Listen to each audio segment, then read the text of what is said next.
My name is Kirk Postlewaite, and I'm the director of the Vermont Suicide Prevention Center.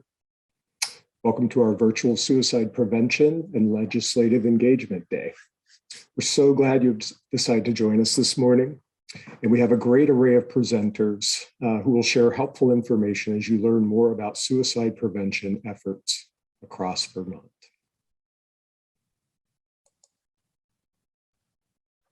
Go ahead and advance the slide. Great. So just very quickly, the Vermont Suicide Prevention Center has a mission to bring together communities, which involves schools, institutions of higher education, public and private agencies, and people of all ages across Vermont to increase our knowledge of suicide prevention efforts, our attitudes towards that, and the skills and resources we can use to reduce suicide and the risk of suicide across our state. Our purpose is to support this statewide suicide prevention efforts and help local communities implement the recommendations of the Vermont Suicide Prevention Platform using data-driven, evidence-based practices. Go ahead and advance the slide, please. So this morning, I'm going to open up our day. We have, as I said, a fantastic array of speakers. I'll be talking to you all about suicide prevention as a public health measure. I'll be followed by Allison Crump, who is our Deputy Commissioner of the Department of Mental Health. And I'll introduce our other speakers for this morning's first session after I open things up. So again, welcome. I'd like to talk to you this morning about suicide as a public health issue and the steps being taken to continue to improve efforts across Vermont's healthcare systems, schools, businesses, social service agencies, faith-based groups, and communities at large to decrease suicides in Vermont. Excuse me.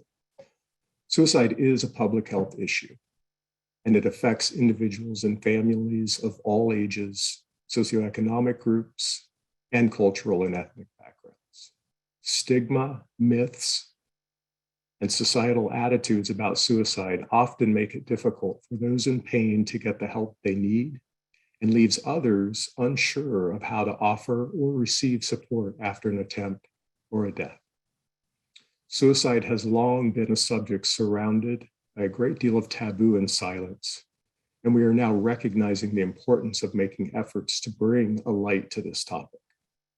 Normalizing help seeking and conversations about suicide will help alleviate impediments to improving access to care, to treatment, to care coordination, and to ongoing supports for people who are experiencing suicidal thoughts or behaviors, otherwise known as suicidality. Increasingly, the importance of suicide awareness and prevention efforts is receiving more attention. And this is a positive trend that we hope our efforts and yours will continue. Suicide has historically been addressed primarily as a per-person healthcare issue, with a main focus on increasing supports on individualized care within the healthcare arena. When we look at suicide as a public health problem that affects our entire state, we can begin to focus not only on improving healthcare pathways for treatment of suicidality, but also expand our efforts across our communities at large through building awareness and knowledge that we all have a role to play in addressing this issue. Through a public health lens, we can also work towards preventing suicide by creating a culture in which people can safely and comfortably reach out for help when needed, and protective factors can be made available and utilized by all community members. Here in Vermont, suicide is the 8th leading cause of death across all ages. And we have seen an increasing trend line for suicide deaths over the past 2 decades. In 2021, as of the end of October, the number of suicide deaths was higher compared to previous years, although this was not statistically significant. This highlights the fact that suicide has been a persistent public health issue in this state. Last year, people over the age of 25 had a higher rate of suicide death compared to previous years, and the number of poisoning deaths was nearly 2 times higher than previous years.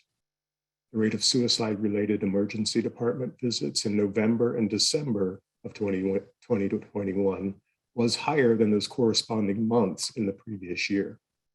And during the first 3 months of 2021, there was a spike in suicide-related emergency department visits for young Vermonters.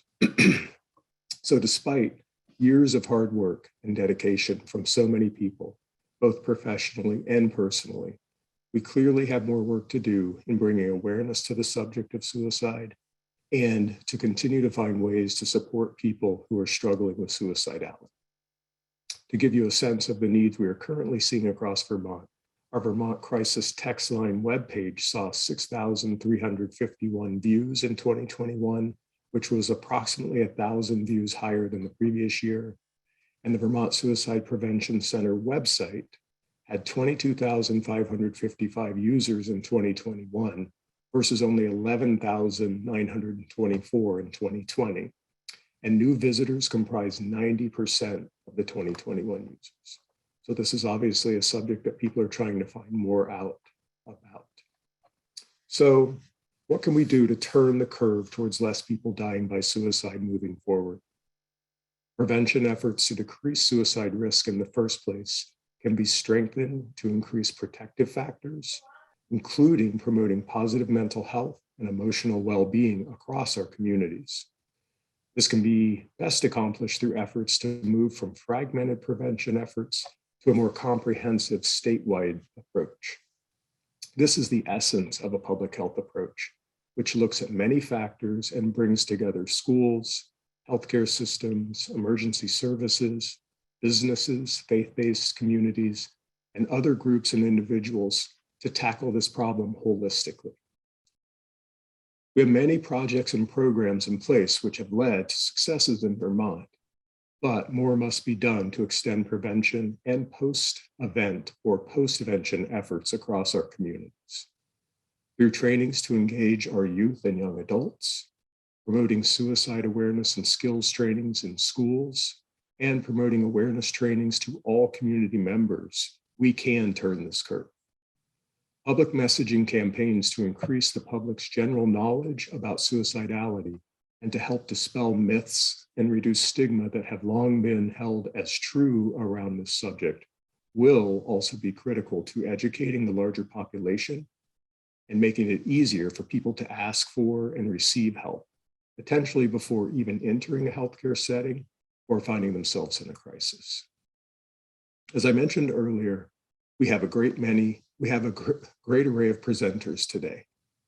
The first session presentations will include important information about the ways in which we can decrease death by suicide in our state. In our second session, we will hear from those who have been impacted in their own lives and have chosen to share their stories in hopes of helping others who are struggling and thus potentially avoiding other deaths by suicide.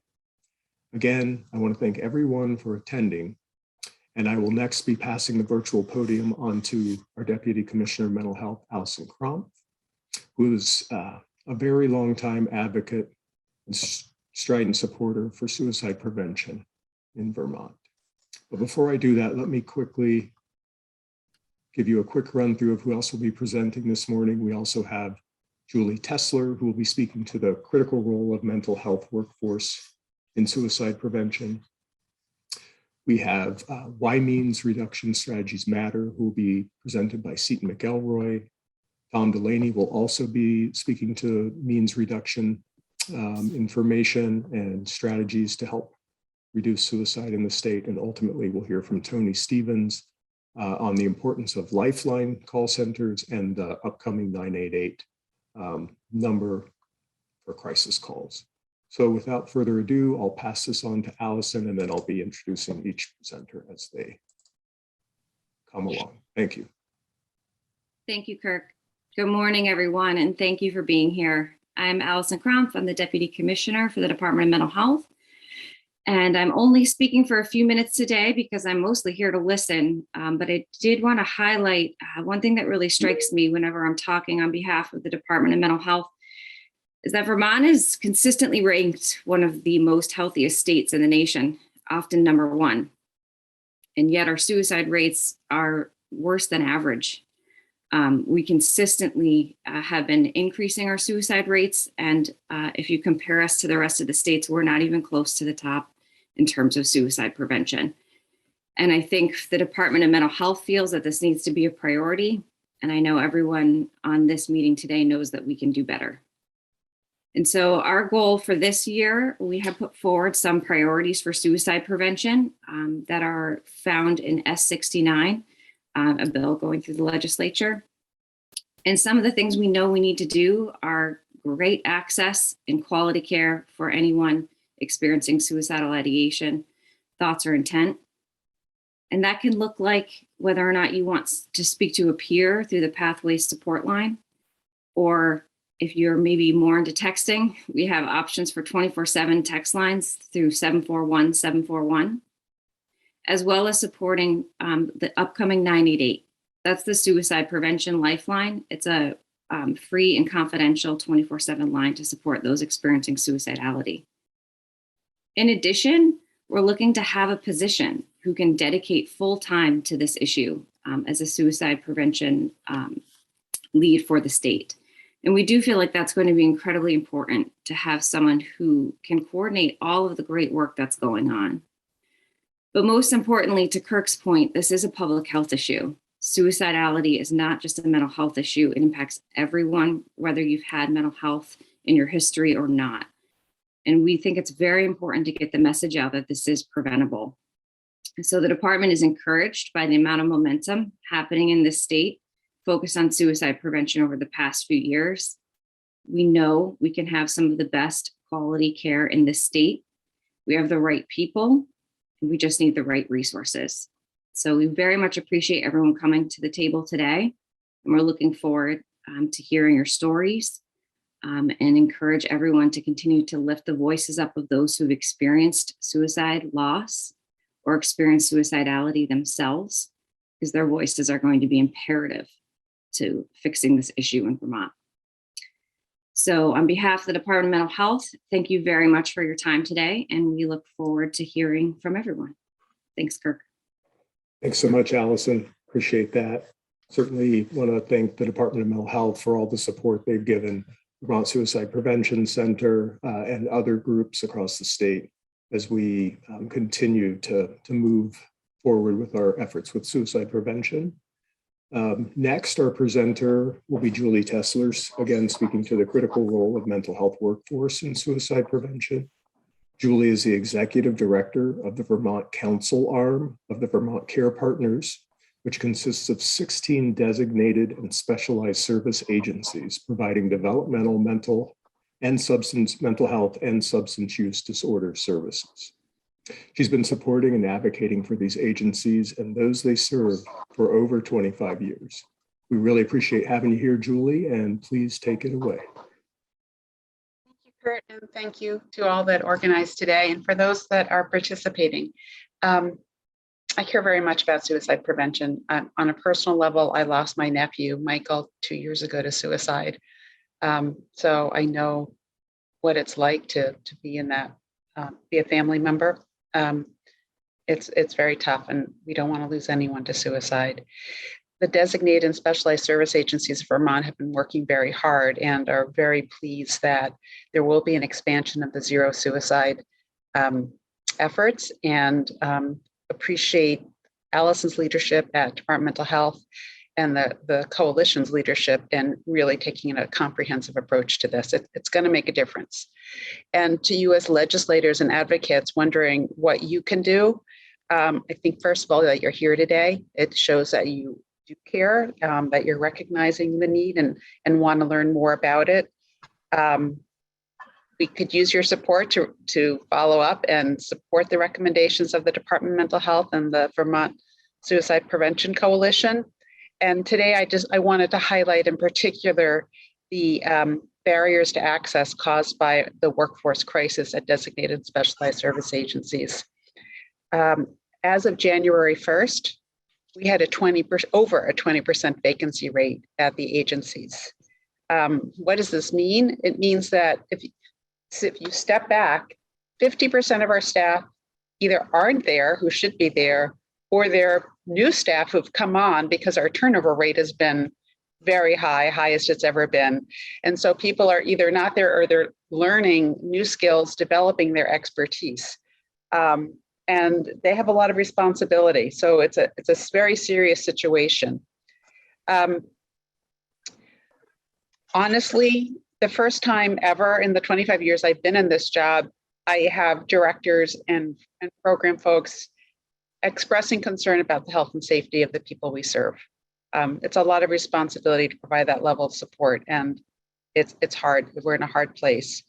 We have many adults in Vermont waiting for outpatient services. There's 360 waiting for a specific outpatient service, and that wait is usually over a month. It averages 42 days. Our children and youth have 523 people or children and youth waiting for outpatient services. Those waits are usually over 3 months. The average is 107 days. That's a long time to go without a service that you really need. And most people don't seek out that service until they really need it. We're also seeing that in our crisis lines. We count on a 3-month basis. We're not counting people because we don't track necessarily where each call comes from. But in 2020, in the last 3 months of the year, we had 1,362 calls to our crisis lines. And then this last year, we had 1,882 calls to the crisis lines in that 3-month period of October, November, December. So that's a big increase, and both of those years were pandemic years. So if you go further back, it would be, that level would be less. So people are in crisis and they're seeking help. The other concern we have is with underfunding, we've not been able to fully staff our school-based services and reach youth in schools. And you might be wondering, well, how did this occur? It's for many years, designated and specialized service agencies did not get rate increases at the same levels like state employees, school budgets, and things like that. So we've been, the compensation level of our staff compared to others has really been increasing. And then during the pandemic, we've had a workforce crisis in the whole state. So that just worsened things more. So we're hoping that the legislature will support a 10% rate increase. The House Healthcare Committee did recommend that in their recommendations on the budget. And we hope that the full legislature will be able to support that as the budget works its way through. I do want to say, and we're very appreciative, I want to thank the House Healthcare Committee. They did a lot of listening to understand the problem, and they didn't make this recommendation lightly. But I do think the good news is that we have tools, we know best practices, we have a great coalition, we have great leadership at the department. So we have potential to address this problem, and hope that you can support those efforts. Thank you very much. Thanks so much, Julie. Appreciate your time with us today, and you certainly highlight some really critical components of how we can provide more sustainable care across the state going forward. We have to have a strong workforce, so really appreciate that point. Next up, we have Seton McIlroy, who will be speaking to why means reduction strategies matter. Seton is a volunteer state lead for the Vermont chapter of Moms Demand Action for Gun Sense in America. She's a resident and village trustee in Woodstock, where she lives with her husband, 2 kids, and 1 very large dog. Seton, we really appreciate you being with us today. Please take it away. Great. Thank you so much for that introduction. I'm going to go ahead and share my screen.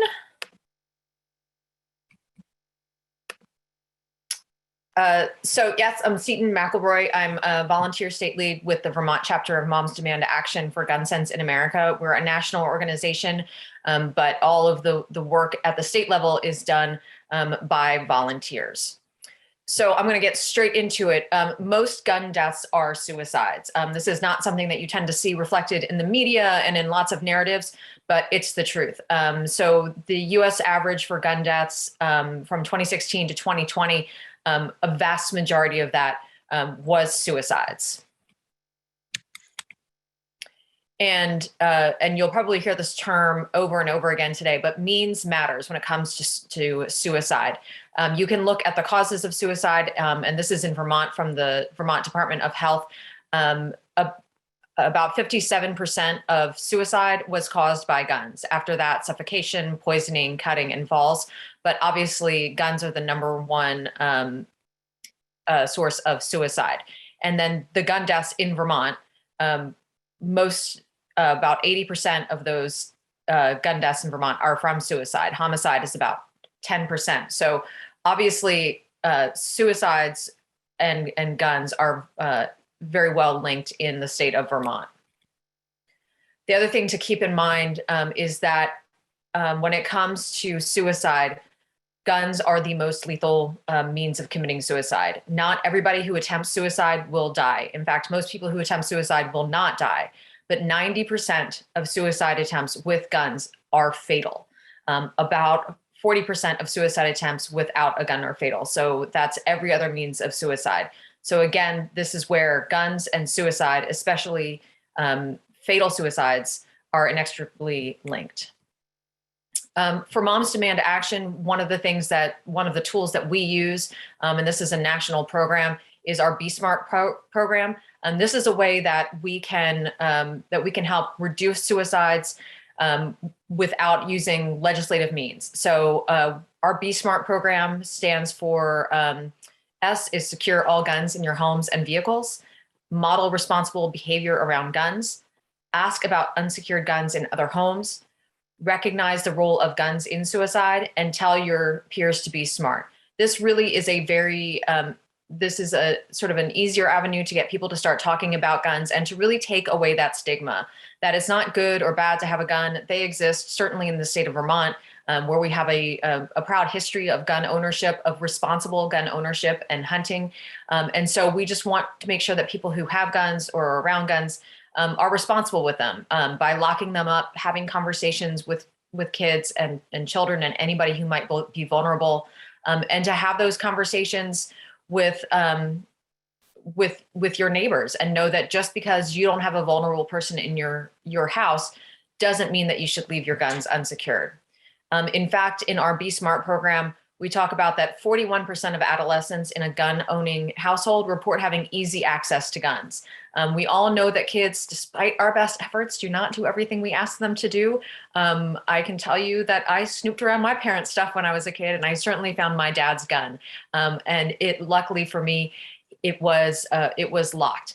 Of all incidents of gun use on school grounds, about 78% of those shooters, and this is not just shooting other people, this can be suicide as well.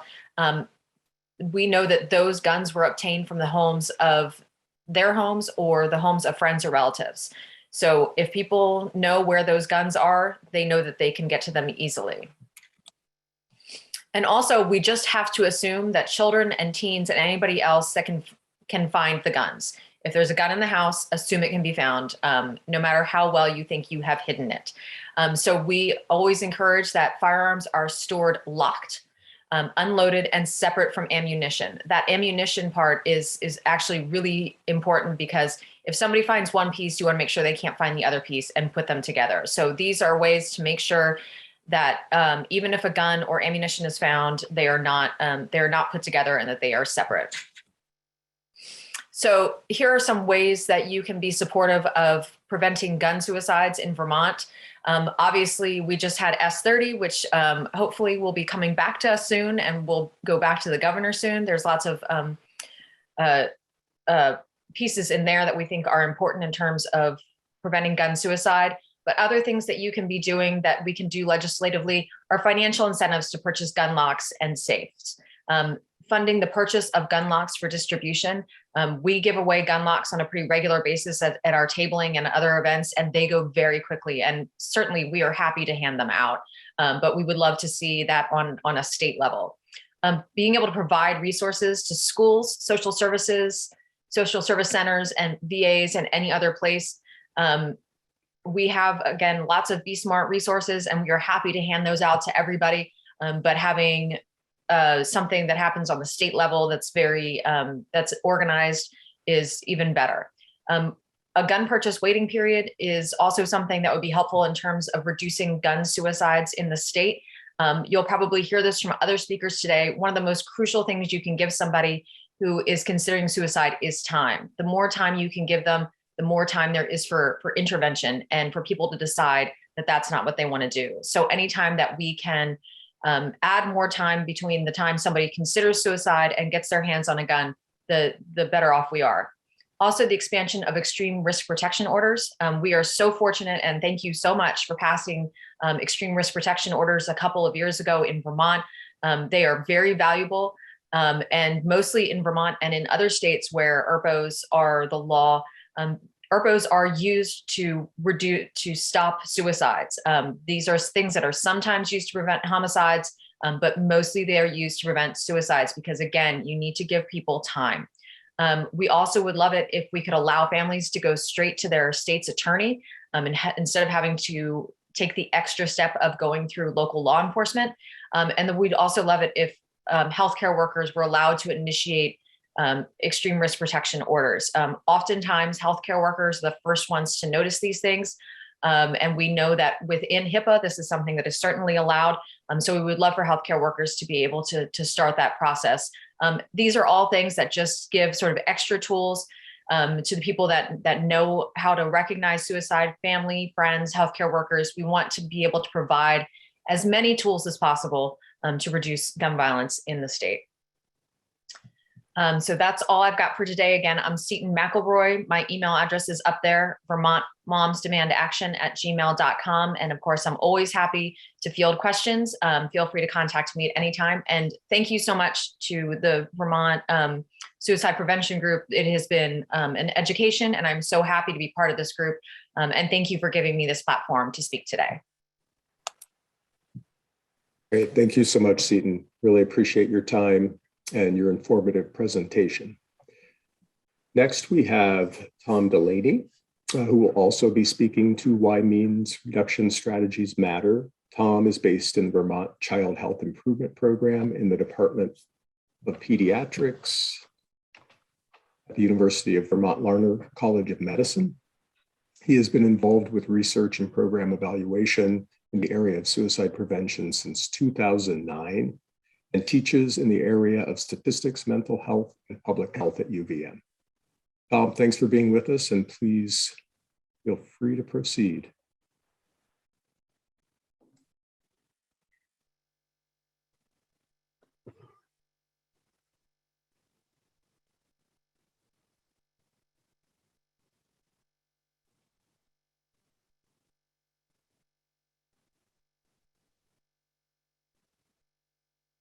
Sorry about that. Can people hear me okay?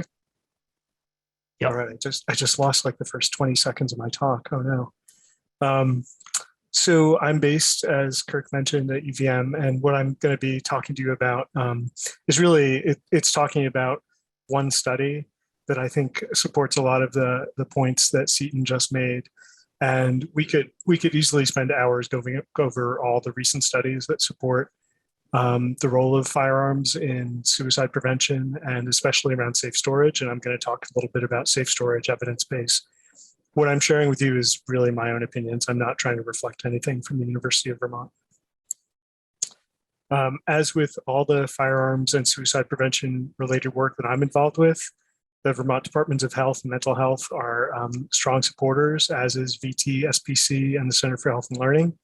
I also have received some financial support from the Freimaurer Fund at the UVM Larner College of Medicine. So why are we even talking about firearms? Seton made some great points about the high prevalence of firearms and suicide deaths. So it's about, over time, it's about 60% of the suicide deaths in Vermont are firearms related. Seton made a great point about lethality. So firearms have approximately a 90% lethality. That's far greater than anything you would see with most medications or other means that people might use. So means do matter in terms of suicide prevention. In most cases, firearms represent an irreversible form of lethal means. So that ties with the lethality. It also ties in with the impulsivity. So we know from several studies done in the past 20 or 25 years that most of the people who make a decision to take their life do it within a pretty short time window, often within 5 minutes. And if you can get the person through that 5-minute window, their odds of surviving the attempt are greatly increased. And so the issue with firearms is that you can't really reverse it. It's harder to actually get into that window because the decision can be followed by action very, very quickly. And that's not really the case with medications. Medications are more reversible. So a lot of what the field is focused on with firearm safe storage is adding that time component that, again, Seaton mentioned, that if you can slow people down a little bit, add steps that they would take in order to complete their impulsive plan, you can increase the odds of their surviving the attempt.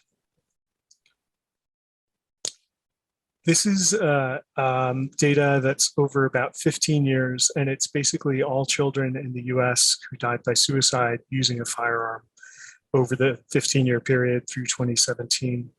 And it's broken out by quintiles or fifths of data, with the darker colors being the worst. You can see that Vermont up here in the Northeast, we're considerably worse than all of our neighbors. In fact, there were a few years where we had the highest overall suicide death rates in the eastern half of the US in recent years. And our child suicide death rates using firearms are consistently high as well. Our overall child suicide death rates are not higher than the US, but the firearm suicide death rates are. That's an important point in terms of prevention strategies. So this is the study I just wanted to throw into your consciousness. And it's from 2005. It was published in JAMA. I regard this as a really, really well done study. It's a study that I think opened a lot of people's eyes.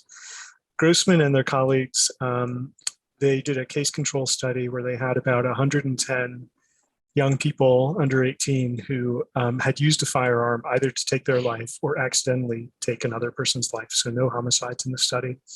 And then they had about 400 people who also, children who also lived in homes with firearms, but where there had not been an incidence of violence involving firearms. So these are all families that have firearms in the home, but in 110 cases, plus or minus, there was a death. And in the other 400 cases, there was no death. So it's a case control, case comparison study. So what Goddessman and colleagues did was they looked at the factors in terms of gun storage, firearm storage, that were associated with greater risk. And what they found was that there were 4 things, and for each of these things, it increased the likelihood that a death occurred, with almost all of those deaths being suicide, like 90-something% of the deaths being suicide. So this is basically a study about suicide.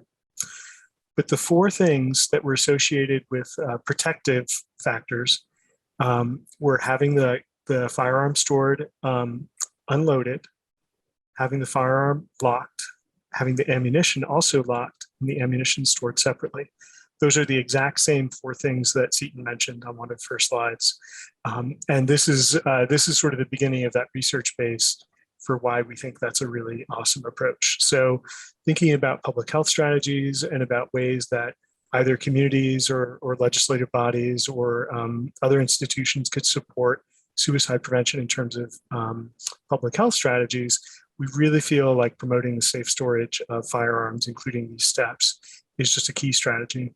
This is something that myself and some colleagues at UVM and UVMMC, most notably Dr. Rebecca Bell, have really promoted. And what we're specifically promoting is the idea that healthcare providers should have adequate training and adequate support to engage families, including adults, but caregivers of children, about safe storage of their firearms. So a lot of these messages about what I'm just sharing with you about pediatric risk applies across the lifespan. I just don't have time to go into any of the studies that deal with adults. So why are we so concerned about safe storage? How prevalent is unsafe storage? Well, we know from the 2018 behavioral risk factor surveillance system study done in Vermont that 43% of all Vermont households have a firearm. We know that 17% of those do not keep them by self-report safely stored. And many of those also keep them unlocked. So if you do the math and you break out that 43% into subgroups, you wind up with about 13,000 Vermont houses or households have, I would say, improperly or unsafely stored firearms. That's a pretty big number.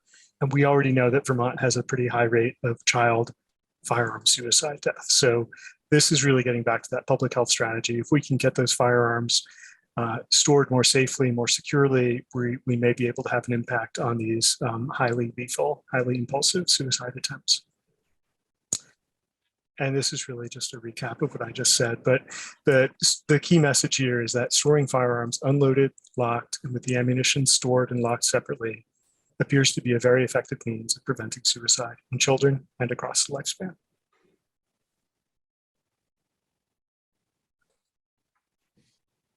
Thanks, Kurt. Great. Thank you so much, Tom. We appreciate that presentation, and certainly the correlation between that study and what Seton presented in her presentation makes some pretty clear highlights around the importance of people being thoughtful around how guns are stored in the home.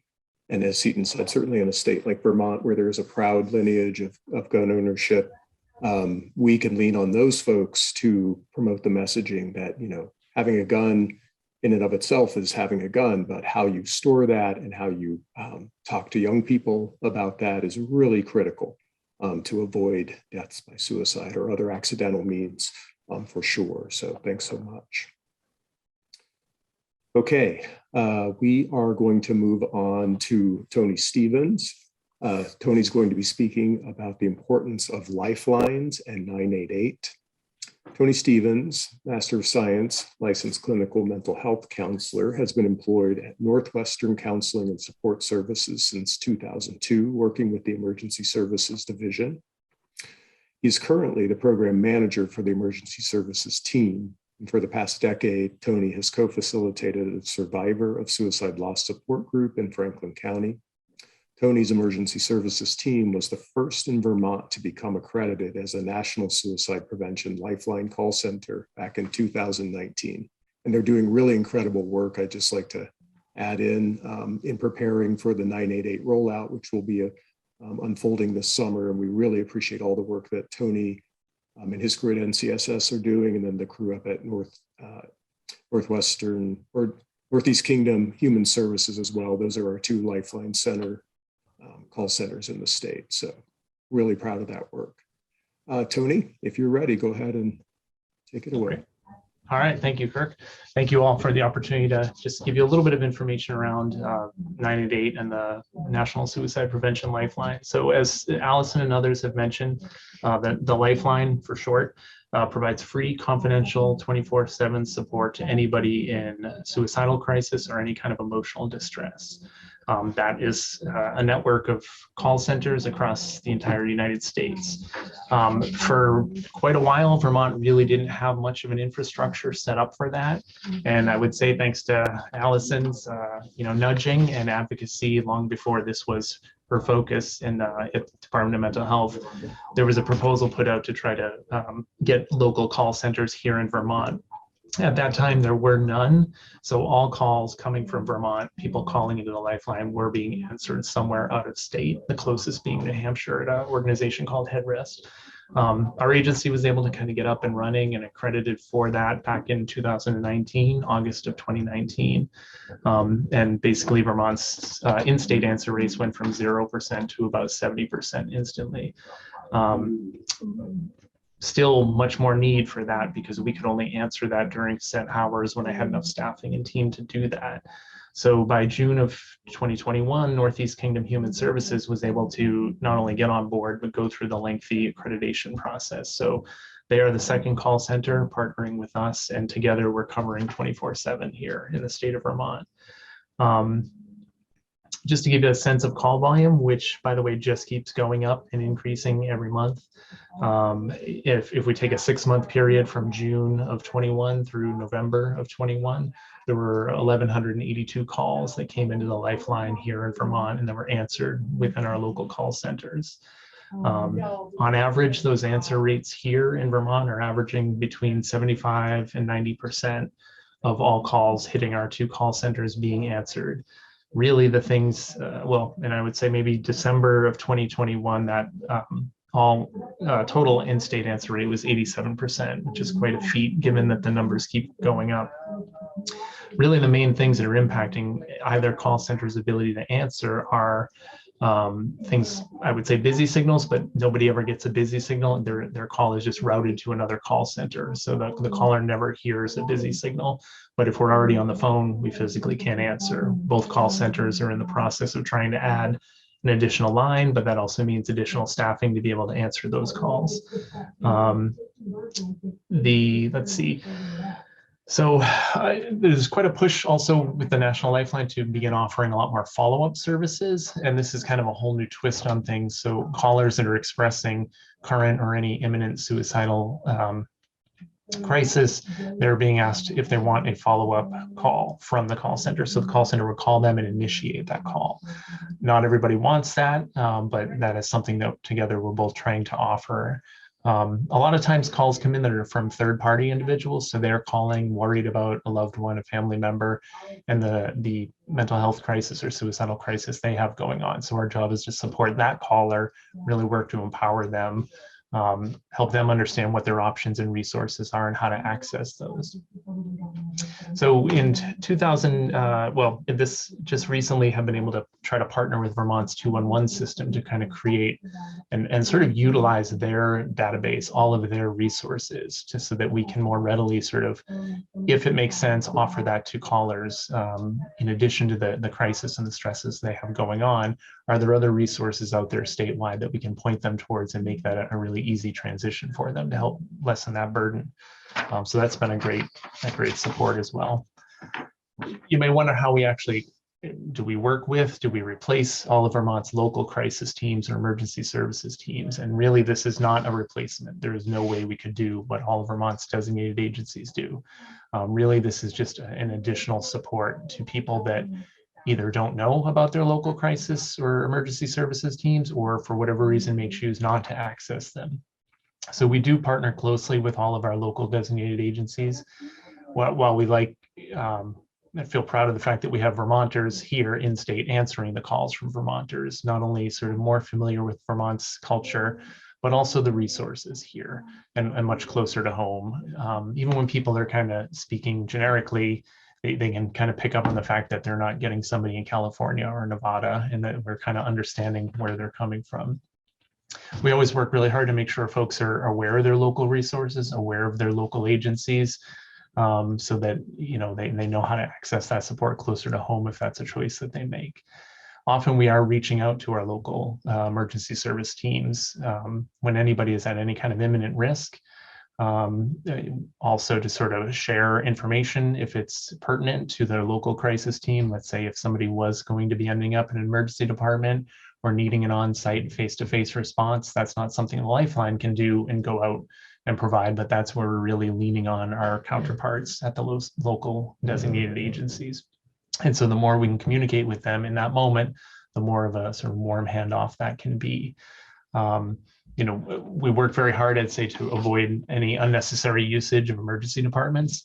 It would be easy in a sense to talk to a caller, realize that they are struggling with suicide, and just sort of try to end that call and maybe send police and have them brought to an emergency department. But that's not really the answer. And that's not what we're trying to do. So when those times come up where we are concerned about somebody's imminent safety, absolutely, that's when we are partnering with local crisis teams. Do they know this person? Are they able to sort of reach out? Does it make sense for a local crisis team to reach out or provide an on-site response? Or would it be more appropriate to utilize other emergency services like 911? In addition to that, imagine just the cost savings alone of trying to divert even a fraction of these calls coming in from ending up in an emergency department and the whole process that initiates, or from law enforcement or 911 needing to sort of get them somewhere else. So really want to provide those support. Sorry, muted myself. We'll really want to provide those supports as close as we can to home. Lifeline has also begun, they're really pushing and encouraging that all Lifeline centers, all states have capacity to provide chat and text services.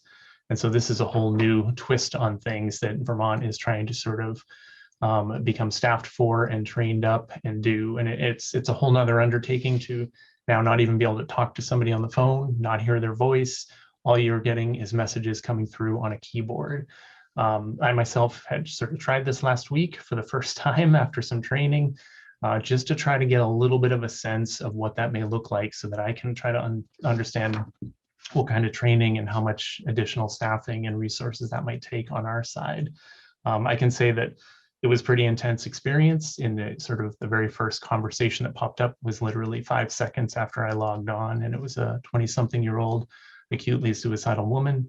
And she was sounding fairly intent on ending her life. In the course of a little over an hour, things were able to turn around dramatically. And I'll just kind of pop a quick quote that she had typed that said, "I'm not just saying this, but I think you saved my life just by talking to me. I don't have anyone to actually talk to, and you listened to me and you did that. I don't know much about you, but I am happy that you came into my life for such a short time. Thank you." So for me, that was powerful because it just showed yet another way that the Lifeline in all different modes sort of serves as an additional resource to folks, in addition to all of Vermont's emergency service teams. We'll continue to sort of do what we can to meet the growing demands as 988 begins to roll out more and more, and the publicity of that. We know call volume will increase significantly, and Vermont's 2 call centers will continue to do everything we can to try to adjust and meet that demand.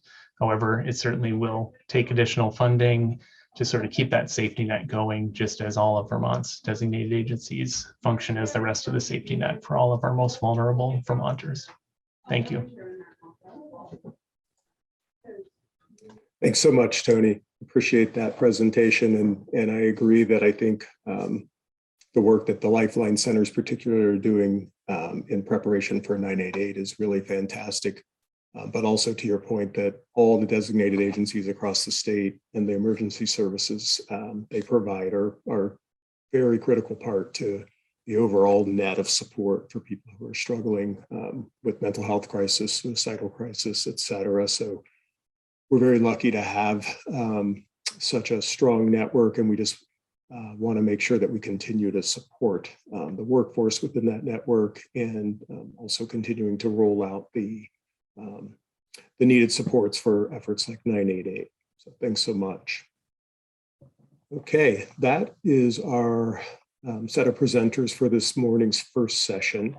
We are going to have a little time for question and answer right now. If there are any that people would like to ask, you can either put them into chat and Kate Morey will bring them to the group, or you can unmute and share your thoughts. And then we will take a quick break before 10 o'clock when we move on to the next group.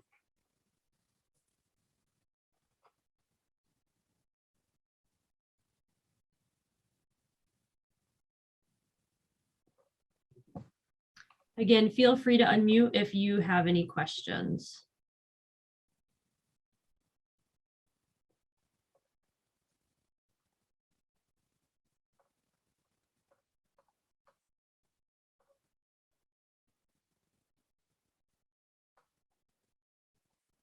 I will say there was some chat in the first session about some of the points that are important to consider about means safety, particularly firearm safety in the state and the various legislative components of that. The Vermont Suicide Prevention Center certainly is very interested in continuing this conversation with all parties involved. The Vermont Suicide Coalition really is the body that we hope to bring this conversation to in a way that allows us to continue to move forward with active and effective dialogue with all parties, as I said, to find ways to make sure that we are promoting messaging and information around ways to maintain firearms in a safe and effective manner in homes across the state to avoid the unnecessary and tragic outcomes that can occur when people, particularly young people, but as Tom had said, people across the entire age spectrum have access to lethal means, firearms, particularly in those acute moments of crisis that can be 5 minutes or less, when someone can find something that is as lethal as a firearm. So we have to continue this conversation. And the coalition, as many of you may be aware, is a group where we can really engage in this and hopefully re-engage with all sides and all parties involved, because we certainly want to continue this conversation. Hi, this is April with the Sash Program. I'm sorry, I'm off camera, but I was wondering if there's specific ways of asking about gun presence in the home that can reduce sort of political resistance or yeah. So I just wonder about like assessment questions that are more politically neutral.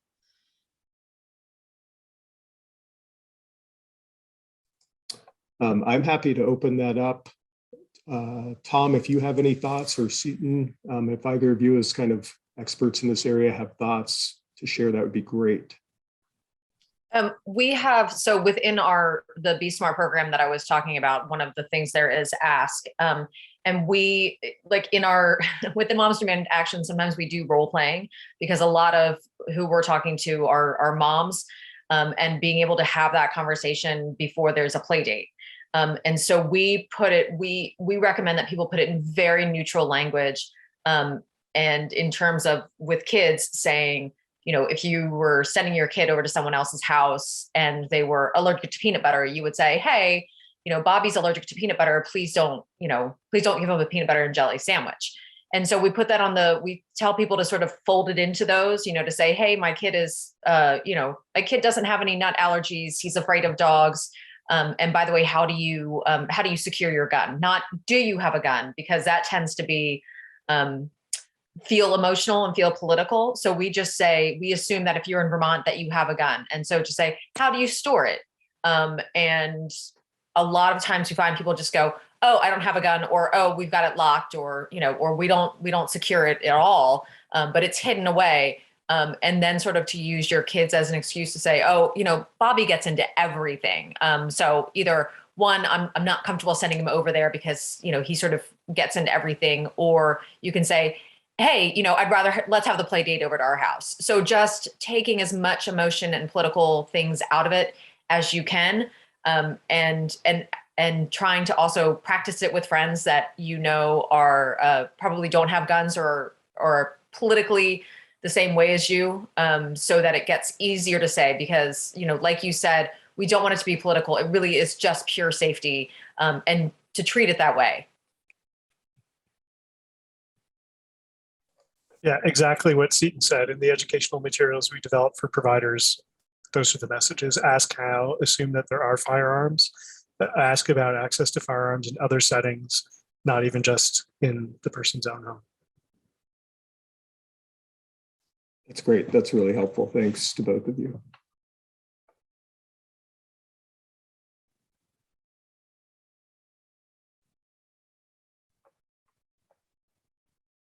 And I'm also just seeing in chat, if you all haven't noticed, there was a question about whether gun safety is addressed in hunter education across the state. It sounds like that may not be the case, but certainly that would be a forum that I imagine could be very effective in just, again, bringing awareness to the reality that, guns are very lethal means, and being thoughtful around how they're stored, how the ammunition is stored is critical. So, these are conversations that hopefully can just be continued. And, as Seton and Tom were saying, not in any way that, indicates whether you should or shouldn't have the firearm, but rather, living in Vermont, you very well may. And if you do, these are the steps you can take to increase the safety for anyone who might come across them.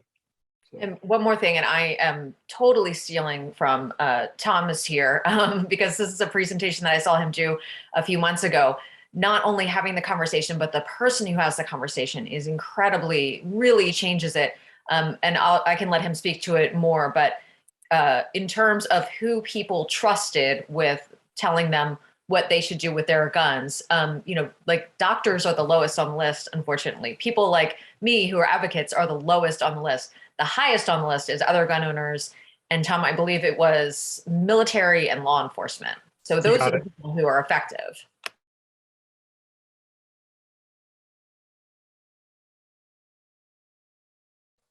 Yeah, that's a great point, Seton. So ultimately, in my mind at least, it's continuing the conversation, just having it openly. It's the same. It is very relevant to suicide prevention as a public health issue, and a way to approach it that way, because having open conversations around these things is the way that things continue to get worked out. They take time and can be difficult conversations, but it is the conversation that's the key. And so folks who have commitment to this want to just continue to speak. The second session today is going to highlight the voices of Vermonters with lived experience, focusing on the importance of reducing barriers to care to help prevent suicide. Our first presenter is Debra Lopez.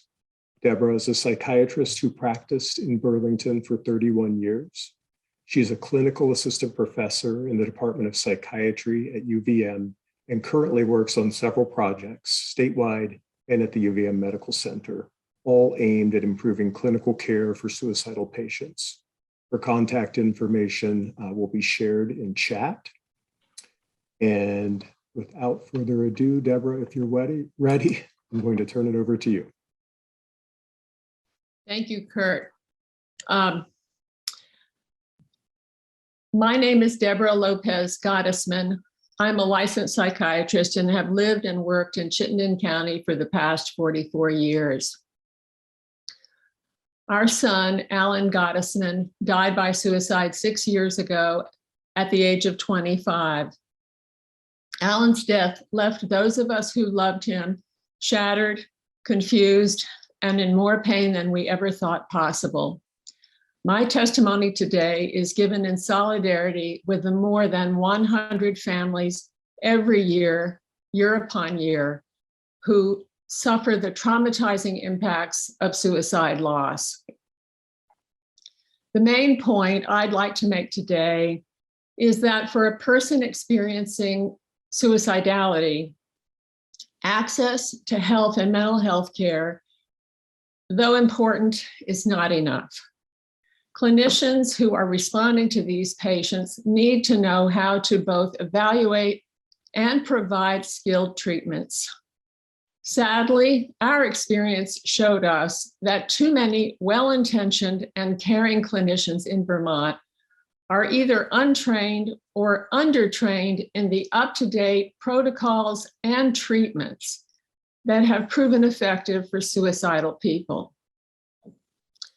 I'll tell you a little bit about our son and then some of what we learned after he died.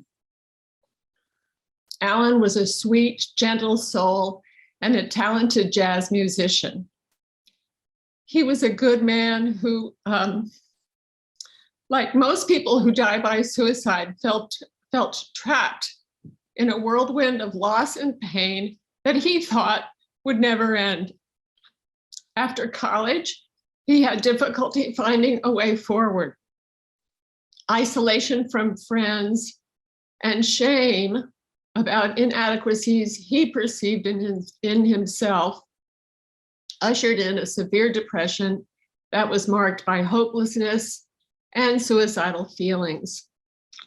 But what is most pertinent for today's discussion is that when Alan became suicidal, he sought help. He sought help from us, his family, and he sought help from well-regarded healthcare professionals. Even though he didn't at first raise it with us, he disclosed his suicidal thinking to his treatment providers from the very beginning.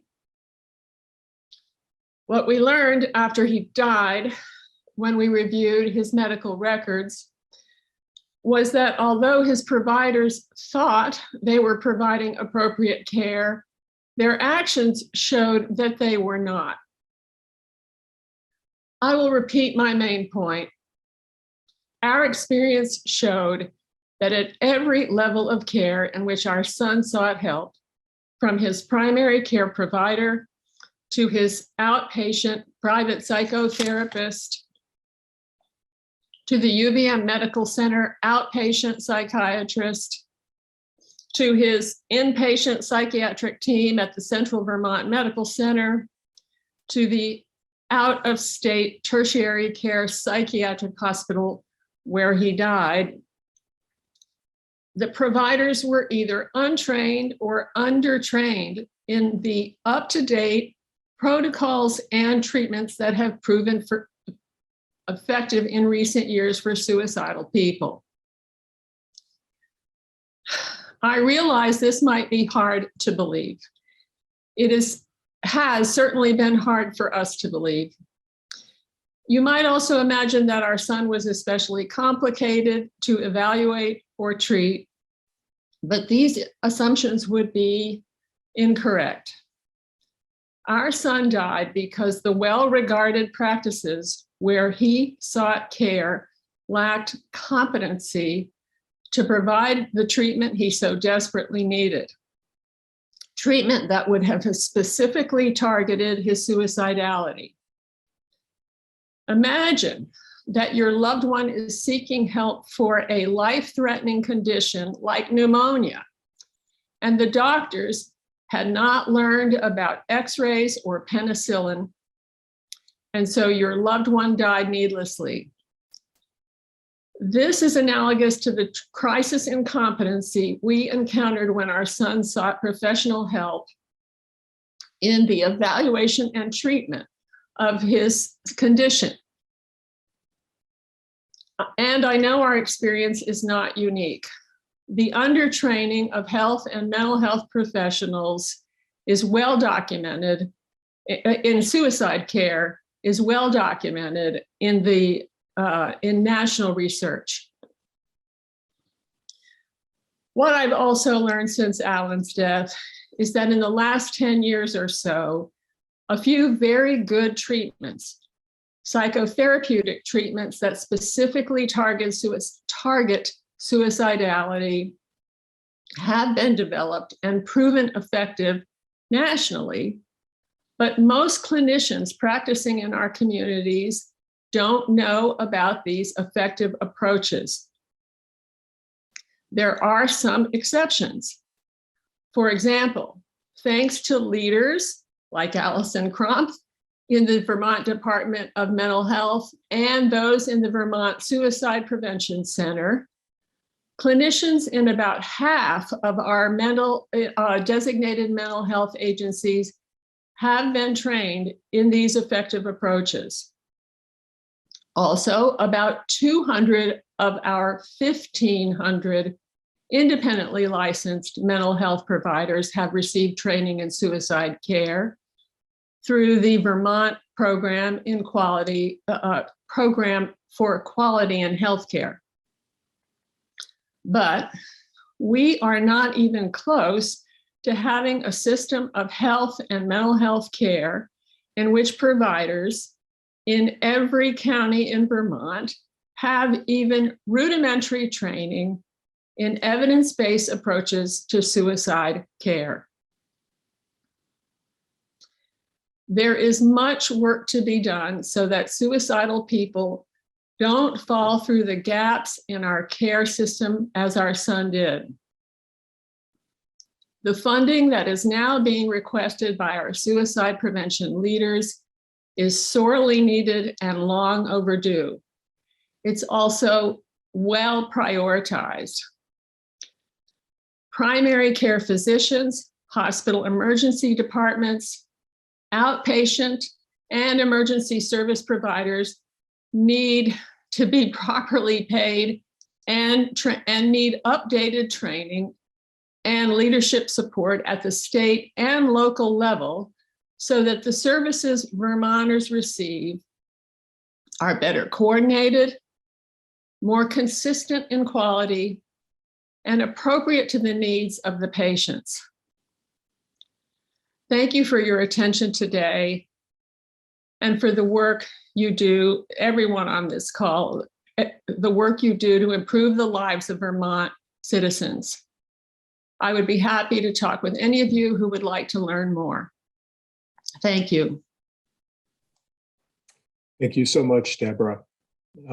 We really appreciate your willingness to share your story and to share your insights into what can be done to improve things moving forward. which I know is so important to you. So thank you so much. Next, we have Joseph Smith, who is a U.S. Army Desert Storm veteran, and he is currently pursuing his master's degree in history at the University of Vermont. Joseph is here today to share his story and to offer you insights from his perspective. So Joseph, thank you so much for being here, and feel free to go ahead and start your presentation. Hello, everyone. Thank you for allowing me to speak today. I think that before I start here, I was really affected by what you had to say there, Ms. Lopez. And I always want to try to start these kind of things by saying that I am a suicide survivor, proud veteran from the state of Vermont. And I always, if I could go back in time, I'd want to be able to tell my family, the people in my life, that my decision and what I did had nothing to do with them. I had gone for 20 years or so with untreated combat-related PTSD. And that really helped to create a perfect storm of emotions, and that was a long story there. What I think is important that we all recognize in terms of veterans and suicide prevention, with war especially, there are a lot of things that you cannot unsee. Also, a lot of things, unfortunately, that you cannot undo. A lot of things don't sit well with you later on down the road, like in my case. And I feel like we have a responsibility to our service members to make sure that we have effective education and communication, that these resources that we've all been speaking about today are available for them. The VA has actually been a really good model in getting that information out to folks. And I'd love to see a statewide program that resembled that, because they've been very effective, especially in the last 15 years, in suicide prevention, suicide awareness hotlines like we were speaking about earlier. I would love to see that kind of a system, that kind of a model used here in this state. I mean, even if it's just, sending a packet to veterans that are transitioning from active duty to civilian life, retiring, whatever, even if we could just make sure that they know that these resources are out there. If I had known what resources were available for me, I think my life would be completely different today. I have no doubt about that. So I think that what we can do is, make sure that we try to get that out there for those transitioning veterans. When they transition to the civilian world, it would definitely be helpful for them to have that information, especially now that we have things like the Mission Act, where veterans, if they have to wait too long to see a VA doctor, can go to a civilian doctor instead, and the government will pay for that. There's got to be communication between those two entities, though, especially a civilian hospital. That worked for me. When I had my mental health crisis, was dealing after my post-suicide, the referral to the VA to get local help here, that folks that specialize in veteran suicide prevention and that work in that field on a regular basis, that made a huge difference for me. And I think that there should be some kind of protocol in place, when veterans come into mental health crisis, that referral option at least is available there to refer veterans to the VA system to get, that kind of a referral, give them the option to get into that. The VA used to have a really bad reputation, but like I had mentioned before, within the last 10 to 15 years, that has changed. I have benefited from it personally. I believe that also some vets, and this is a military thing, some vets will tend to avoid mental health treatment, especially while on active duty. If you have a security clearance, if you're a military police officer, you could be at risk of losing these things. And it's kind of a roadblock institution. It's a reinforced belief system that causes a lot of stigma in the military. Don't seek help. That shows weakness. I don't know if I can trust you, especially in combat arms. When I was an infantryman, you just didn't do that kind of thing. And that's reinforced. And I think that when these guys get out, I would love to see some kind of information or education, or at least communication with them to let them know that that's not the case. And that's not the way that, they have to. Mental health is not a weakness. And PTSD is not a disease, it's an injury. I think even simple points like that, could go a long way with veterans as they transition out of service. I actually have also seen, like it was mentioned in my introduction, I'm a student at UVM, and they actually have a really good suicide awareness and mental health awareness program there as well. It reminds me a lot of the VA system, in fact. Really, I don't have a whole lot else left to say. I again, once again, appreciate you folks letting me come to speak to you today. I am proud to be a veteran. I was proud to serve my country. I would absolutely do it again if they would let me.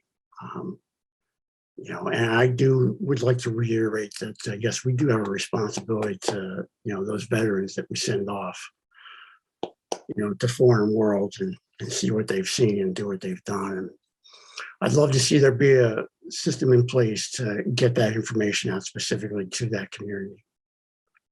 Thank you. That's all that I've got to say. I appreciate you all letting me come to speak today. Thank you. Thanks so much, Joseph. Really appreciate that. Appreciate your insights from your perspective as a veteran. And as you said, as a proud veteran, who came back and had to face an injury, a PTSD injury. And I think you make really great points that the messaging, I'm so glad to hear that you feel like the messaging from the VA is effective now. And that is really what we're beginning to understand for suicide prevention efforts generally, is that we want to approach this in a broad public way, because the longer this is seen as something that, is taboo, shouldn't be talked about, therefore is stigmatized, and people, keep it to themselves versus, seeking help, because help is there. And this is to Debra's point, there really, in the past 10 years, particularly as I understand it, there have been, really good strides made in the psychotherapeutic approaches to supporting people who are having acute suicidal thoughts or behaviors. And we need to continue to move this information forward. And part of that is really bringing light to this subject. So appreciate your time very much, sir. Thanks so much for sharing with us this morning. Thanks for having me. You bet. And finally, this morning, our last presenter, and then we're going to open things up to a question and answer period again for the folks who just have shared with us, and more generally, if we need to. We have Jody Gerard. Jody is an author who has been writing since she could hold a pencil. She has a Bachelor of Arts in Education and English, and a blog where she writes of her struggle with her own mental illness. Jody is active in being a voice to reduce stigma associated with mental illness, and has recently published her memoir of this entitled Living with the Neighbors. She has 3 sons and is married to her best friend. She believes in hope for all, and especially for those who struggle without a needed voice. Jody, we're so glad that you're here with us, and I'm going to let you go ahead and begin your presentation.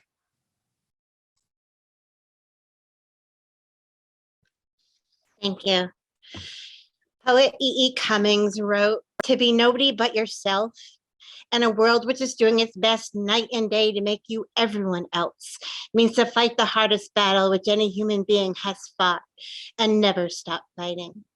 My name is Jody Gerard, and I fight every day to be me. And part of me is that I'm a survivor of mental illness. I have been treated for bipolar disorder, PTSD, and acute auditory hallucinations. I have spent over 40 times locked away in a hospital trying to get help. I have attempted to end my struggle through 3 suicide attempts.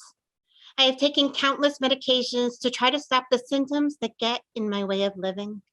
I have been stigmatized, traumatized, and beaten down because of an illness I happen to have. There are barriers to care, barriers to getting the help that so many like me desperately need. I believe that if we could change attitudes towards the disease, then perhaps the barriers would dissolve and we could really solve the problems of getting help. The practice in Vermont of having to go through the emergency department to get treatment is a big deterrent to many who can't imagine sitting for days and days in the chaos of the ER before they can get a bed for treatment. I have spent countless hours there waiting in a room, waiting for treatment, housed in a bed with a guard instead of therapy, groups, medication, and being listened to. The ER is filled with harsh lights, chaos, and there's no one available to listen to the pain that is inside the one struggling, just sitting there. Pain can't be seen, can't be fixed with a bandage, so it must bide its time and wait to be helped. I am part of the Howard Center organization and I've spent time with their ASSIST program recently. It is a hospital diversion program. I have talked with many patients there and most agree that a transitional housing place similar to ASSIST would be such a better situation to wait in besides the trauma of the emergency department. A housing with rooms, living space shared, staff or peer support until a treatment placement can be attained where you could be listened and heard and not feel so isolated. Doctors do not always see beyond the illness to physical problems that might be interfering. So many still stigmatize their patients by not looking past the mental health symptoms. I have many physical disorders that get in the way of my mental health treatment, and they need to be taken care of to keep me feeling and stable and doing everything that I need to do. A lot of times the doctors forget to see beyond my mental illness. I think there is a stigmatization about that. Not always, but sometimes. Another barrier is the fear that people have from the side effects of medication. There have been years in the past, a lot of 1990s, I sat sedated in day programs, faded in the unfunctioning fog of being overly medicated. I understand the terror of a medication taking away the part of a person that still functions, that still fights. Many side effects add weight, make limbs shake, dry mouth, headaches, tiredness, confusion. One medication I took, the only medication that stopped my auditory hallucinations, it gave me pericarditis, which is water around the heart. I ended up back in the ER fighting to live my life and survive. And I ended up not being able to continue on that medication. I have been told now that, you know, there's probably not any medication that will stop it. And that's part of why I wrote my memoir, Living with the Neighbors. The neighbors are the voices that I hear.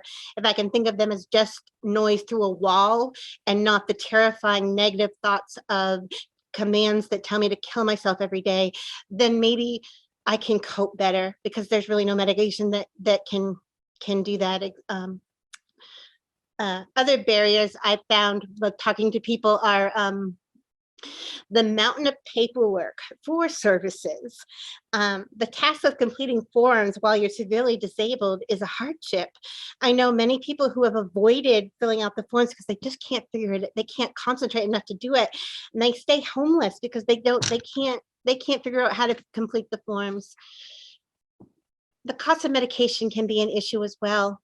One of my medications that I take for stability is constantly being re-examined by my insurance carrier because it's so expensive and they don't want to pay for it. So my psychiatrist has to fight continually for this medication to be part of my regimen for help, despite the cost. And there's constant forms and there's constant referrals and constant phone calls that have to be made. And I really appreciate the psychiatrist keeping up with this so that I can take this medicine still, but it's an issue. There have been many years in the past that I even thought of suicide simply because the medication that I was taking made me disoriented, confused, and I wasn't clear thinking. So there's a lot with medication. And finally, I think there needs improvement in staff training at treatment facilities, so much like what Debra talked about. I've been in many and find staff a lot of them are indifferent. A lot of the hospitalizations that I've been in several in Vermont and out of Vermont in Maryland. And a lot of staff don't reduce the barriers to care by listening, by coming out from behind their computer and talking with me.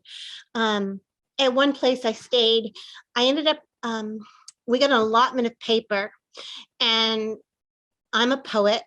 And so I wanted to write poetry, and didn't have computers. It was one computer for 100 people, so you're not going to get on very much. Anyway, so I wrote poetry for other patients, and people ended up giving me their allotment of paper so I could write them a poem, because I was seeing them. I was listening to them. I was hearing what they wanted people to see.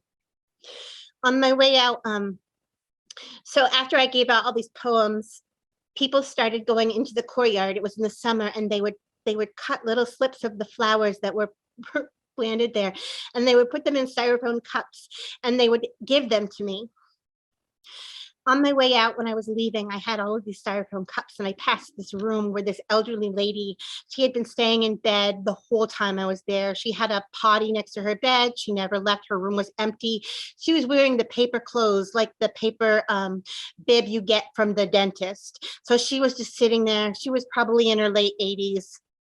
I stopped at her door, and I said, "Would you like a flower?" And she turned and looked at me. She sat up. She hobbled over to the door, and she said, "No one has ever given me a flower before." I said, "Take them all." She smiled and said, "No, I just want the yellows." I gave her the cup of yellows, and she shuffled over to the empty desk, and she put that color in her room. She was there with color. Someone noticed her. She got out of bed for those flowers. How much did that take? It didn't take a lot, did it? All I had to do was give her something someone had already given me. So it really was that difference from staying behind a computer screen and actually just going out to listen. Many need to be heard. It only took a moment to lift her spirit. Care needs to grow in treatment places so patients can flourish back to life. Many people who struggle with a mental illness need to be seen beyond the labels, the symptoms, the stigma. They just need to be seen and heard. I've been fortunate to have a voice in the newly formed Coalition for 988. 988 will be implemented this year nationwide as a number for those in crisis. Staff will be trained in crisis management and help to refer patients to services. No longer a police affiliation, steps can be taken to reduce harmful situations by de-escalating trained methods that don't have to resort to violence. It is a universal number no matter where you are in the United States, which is less stress on a consumer if you're having a crisis away from home and you can get someone in the state that you're in. I believe there are many opportunities to improve the current situations when someone is in acute mental health crisis. I believe most people who work in human services do care about the people they are trying to help. Compassion is the key to understanding and to reduce the barriers that get in the way of many people looking for treatment. For if voices can be heard, if words can be formed to share the despair of living, then giving vast amounts of hope can spread. Instead of barriers, real treatment meant to dissolve stigma can begin. Within a hand reached out, the doubting away, days now to start to cope. To solve in real situations, there must ever be hope for the suffering, to bring about the possibilities that see the person beyond the illness so they can truly feel kindness to begin to heal. I'm going to close with another little short poem that I wrote about all of us being children here on this earth. It's called Running Through Fields. We are all children running through the fields of life, some on worn paths, some in tall grass, still others are rolling in wildflowers. But we are all here together, running through the fields of life. And for some, they see beyond the fields. They catch themselves in laughter and make chains with dandelions to wear upon their heads, casting off shoes to run barefoot in the wide variety of possibilities. Vermont is a state that holds many possibilities for better service for those who live with a mental illness. As a state, we must listen to the voices of those who have been too long unheard. People need to be seen and listened and cared about to increase healing. Vermont needs to see the places for improvement and create opportunities for better treatment options. Thank you for taking the time to listen to our voices. Thanks so much, Jody.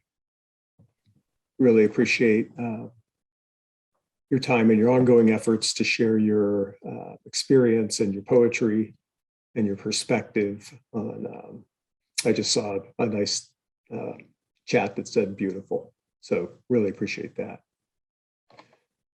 Well, I certainly, again, want to extend my thanks and the Vermont Suicide Prevention Center's thanks to everyone who presented today. Certainly to our last three presenters for being willing to open up and share their personal stories, which is really where so much of the substance of this comes from. So, hearing your story certainly reminds me about why we're doing this work and why it's so important to continue to move the messaging forward. Again, in a public health way, we want to both go broadly and specifically because we want to improve treatment for the individual, but we also want to make sure that the larger public knows that this happens, in our state and obviously beyond, and it can happen to anyone.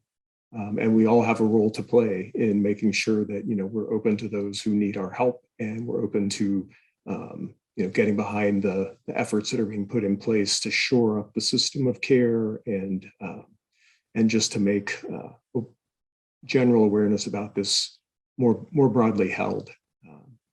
So thank you so much. We do have some time for some question and answers. I'm going to turn it back over to Kate to kind of moderate that. And thanks so much.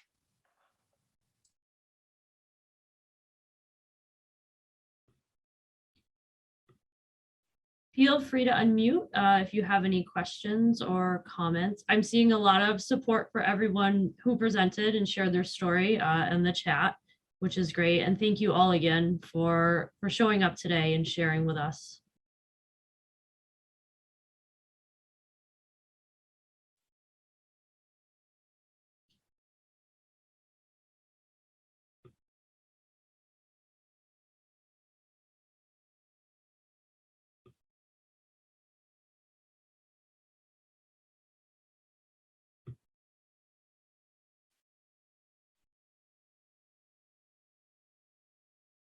I think we can leave it open for another minute more. And feel free, if you don't want to talk, to put your question into chat, and I can ask it to one of the presenters.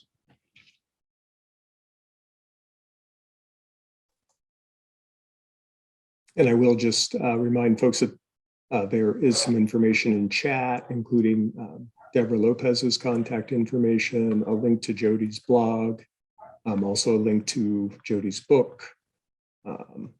So be sure to take a look at chat if you're interested in that. Oh, sorry, Kirk. It looks like Representative Cordes has a question.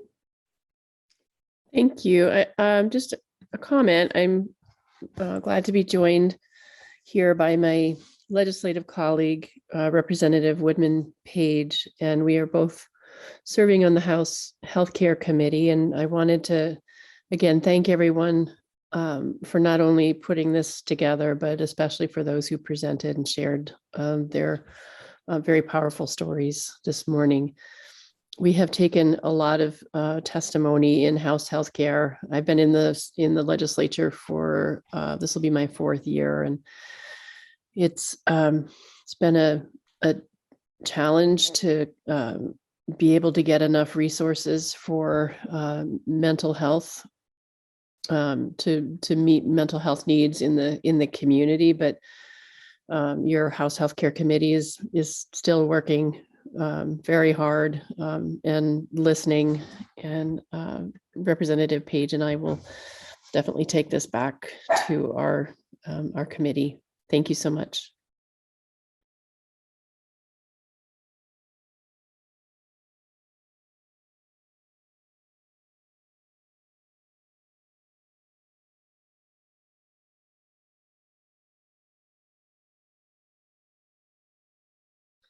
I'd like to respond to Representative Cordes' comment. Can you hear me okay? Yes. I want to thank you because I know you hear from many Vermonters and a lot of information and there are limited resources, but what I'd like to probably underline is that the workforce issue really is a giant problem, in that the underpaid and understaffed workforce, it's sort of a perfect storm of people who are getting kind of burned out, and they're so overwhelmed that they really aren't open anymore to actually learning or sort of improving their practices. They're barely trying to, I mean, I hate to say that as a generalization, but I see this with the psychiatrists for sure, that which is the group that I probably work most closely with. They're stretched so thin that they almost can't be asked to do more or to learn more or to change their practices. So the workforce issues really are crucial. And I guess I would add, you probably heard the testimony on the 16th to by Allison Crumpf and others.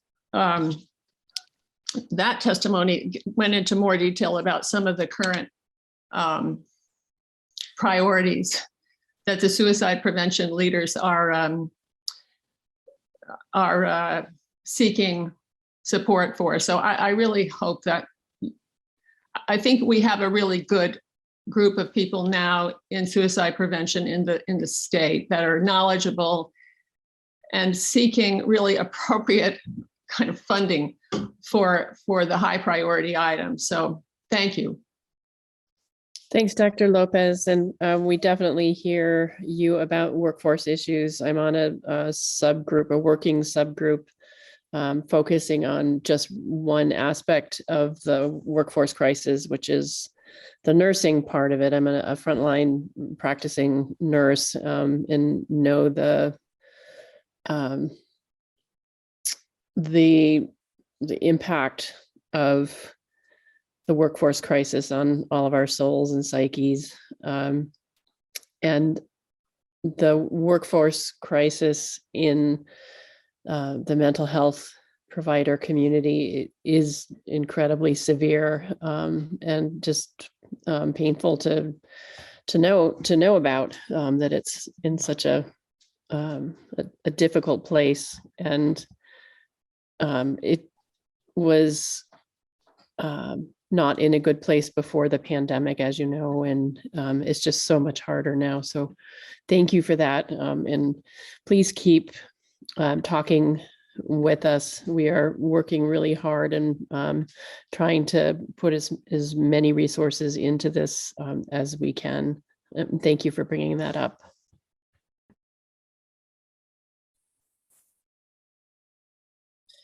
Hi, good morning. My name is Sam Howe, and I'm a case manager at the Clara Martin Center, and we are community mental health for Orange County.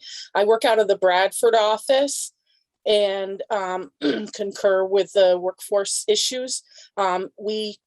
Before the pandemic, I'm on the child and family team, and getting services to our children and the problems of the holding centers in the ERs is definitely a big problem.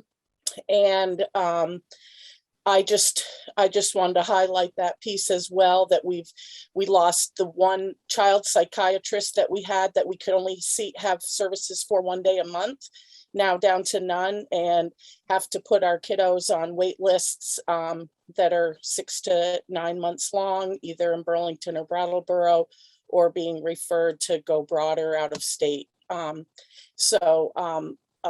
wanted to thank all the speakers today. I also want to put in a plug that I am proud of Clara Martin Center.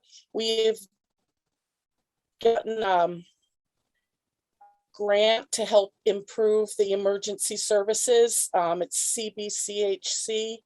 I can't remember what it's for, but the name of the acronym, but it is a multi-million-dollar grant that Clara Martin is the first one in the state to try to pilot this program to enhance the emergency services for people, because currently we have a call line, then that gets transferred and people have to give information and then wait for a call back and things like that. So hopefully there's a little step in the right direction with getting some improved emergency services in central Vermont through that CBCHC grant.